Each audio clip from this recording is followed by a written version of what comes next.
Hi, my name is Nika, and welcome to my presentation titled English Learner Toolkit for EDSC 410. This presentation will focus on Chapter 5 of the English Learner Toolkit, creating an inclusive environment for and avoiding the unnecessary segregation of English learners. There are three main ideas or key pieces to creating an inclusive environment and avoiding unnecessary segregation of English learners.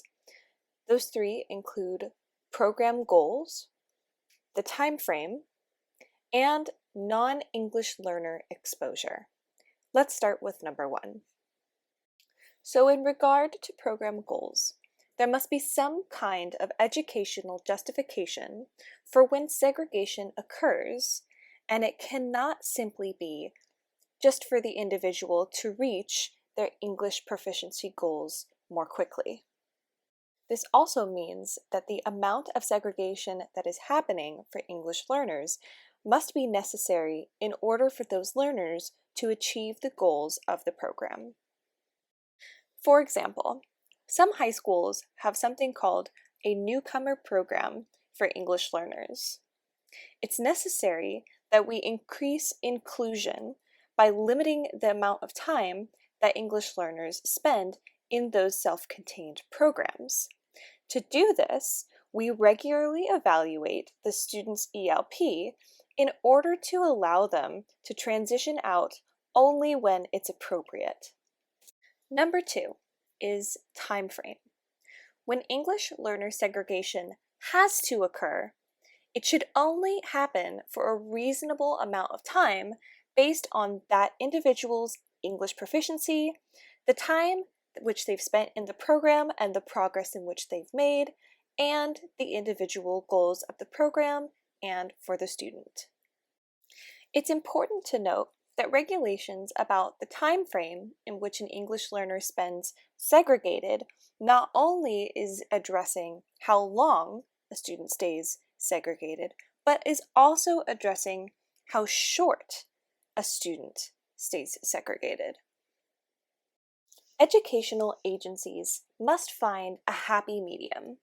They must strike the balance, and they must find the Goldilocks temperature in order to make sure that English learners are not spending too much time segregated, but also getting the appropriate amount of segregation in order to help them reach their goals more effectively. During this time frame, when English learners are justified to be segregated from non-English learners, they must have equal access to the standard curriculum that non-English learners are being exposed to. This brings us to our final main idea, which is non-English learner exposure.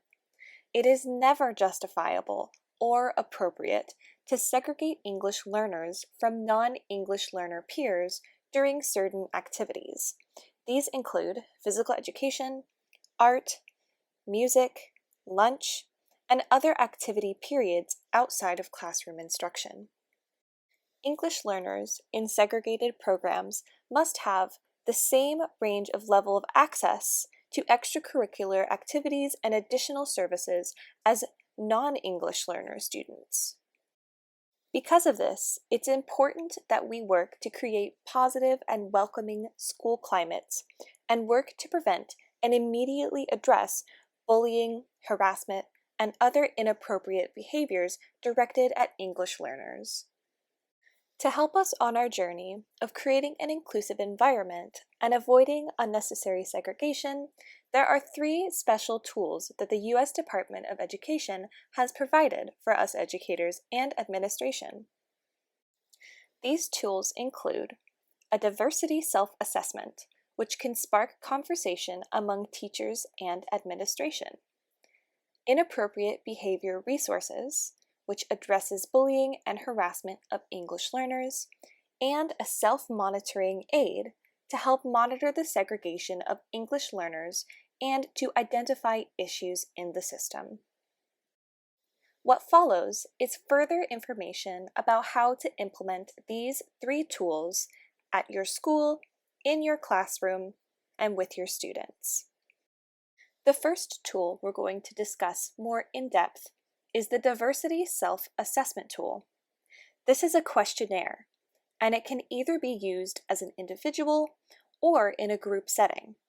It's best used to help individuals examine their own personal assumptions and biases about English learners and spark a conversation or reflection on campus and classroom inclusivity and diversity.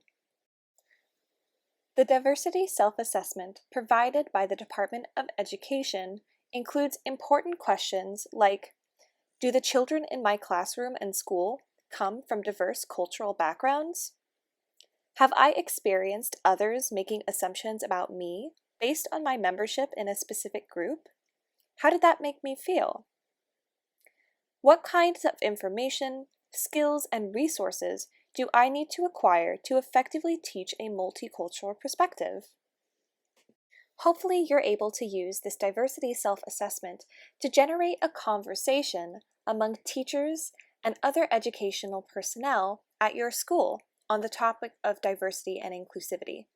If not, it can also be used individually, and instead of sparking a conversation, it can inspire you to reflect on the diversity and inclusivity in your classroom, on your campus, and in your school district. Whether you're completing this self-assessment individually or in a group, it's important to do the hard work to reflect on your own biases and privileges. It's also important to complete this assessment in order to spark discussions about racist policies and inequality within the education system. What steps can we take to respond to these unfair practices that we find in our schools and in our school districts? We can also use this time to reflect on our own teaching. Maybe some of the teaching that we've done advantages some students and might disadvantage others. Next, let's discuss resources to address bullying and harassment.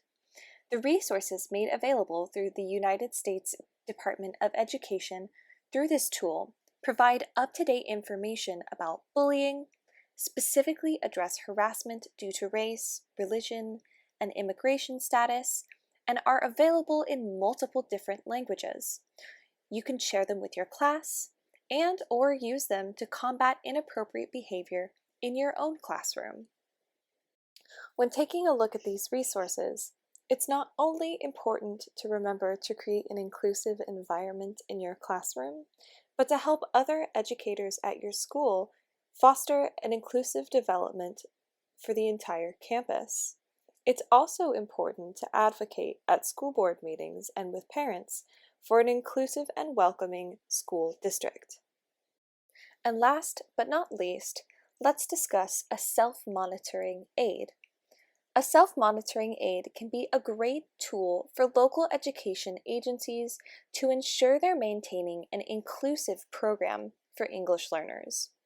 You can use the pre-made form provided by the Department of Education, or use the questions provided to create your own to suit the vision of your school and program.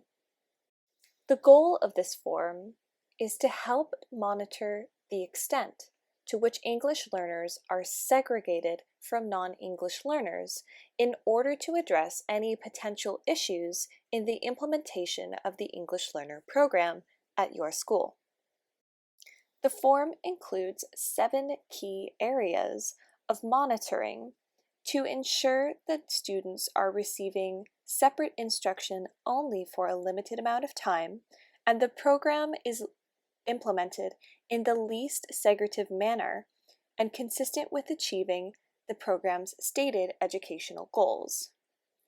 These elements include the vision, program placement, curriculum, assessment and monitoring, access to support services and activities, staffing, and communication with students and families. Each main topic then includes subtopics, which are rated on a scale from 1 to 5 and include areas to jot down evidence to support the specific rating and a note space to discuss actions that need to be taken in order to better implement the program and support inclusivity. Finally, the resource includes a checklist to ensure that unnecessary segregation isn't occurring.